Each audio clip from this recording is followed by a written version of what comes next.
ന്യൂനപക്ഷങ്ങൾ വെല്ലുവിളികൾ നേരിടുന്നത് കാന്തപുരം മുസ്ലിയാർക്ക് ഭയങ്കര ആശങ്കയാണത്രേ. അതുകൊണ്ട് തന്നെ ആസാം ബംഗാൾ മുഖ്യമന്ത്രിക്ക് അദ്ദേഹം ദീർഘമായൊരു കത്തയച്ചിട്ടുമുണ്ടത്രേ. മതവിശ്വാസവുമായി വൈരുദ്ധ്യമുള്ള ഭാഗം വന്ദേ മാതരം നിർബന്ധമാക്കുന്നതിൽ അല്ലെങ്കിൽ വന്ദേ മാതര ഗീതം പാടാൻ നിർബന്ധമാക്കുന്നതിൽ ഇന്ത്യയുടെ സമ്പന്നമായ പൈതൃകത്തിനും അന്തസ്സിനും യോജിക്കാത്തതാണ് എന്നാണ് മുസ്ലിയാരുടെ കാഴ്ചപ്പാട്.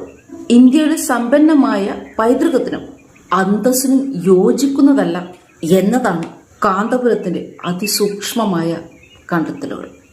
അല്ല കാന്തപുരം മുസ്ലിയാരെ, വന്ദേ മാതരം ഗീതം കേട്ടാൽ മുസ്ലിമിന് ഹറാമാണ് എന്ന് പറഞ്ഞുകൊണ്ട് പത്തണയ്ക്ക് കത്തി വാങ്ങി കുത്തി നേടും പാകിസ്ഥാൻ ഇന്ന് നമ്മുടെ കോഴിക്കോട് അങ്ങാടിയിൽ അലറി വിളിച്ച് 1947 ഇന്ത്യക്ക് സ്വാതന്ത്ര്യം ലഭിച്ചപ്പോൾ പാകിസ്ഥാൻ എന്ന രാജ്യം മതരാജ്യം മതം പറഞ്ഞു വാങ്ങിയപ്പോൾ വന്ദേ മാതര ഗീതം കേൾക്കുമ്പോൾ ആശങ്ക തോന്നുന്ന നിങ്ങൾക്കൊക്കെ അന്നേ അങ്ങോട്ട് പോകാമായിരുന്നില്ലേ? എന്തിനാ ഇവിടെ തന്നെ നിന്നത്?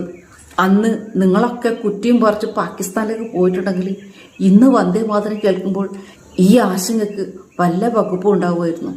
ഇനിയിപ്പോൾ പറഞ്ഞിട്ടെന്താ കാര്യം?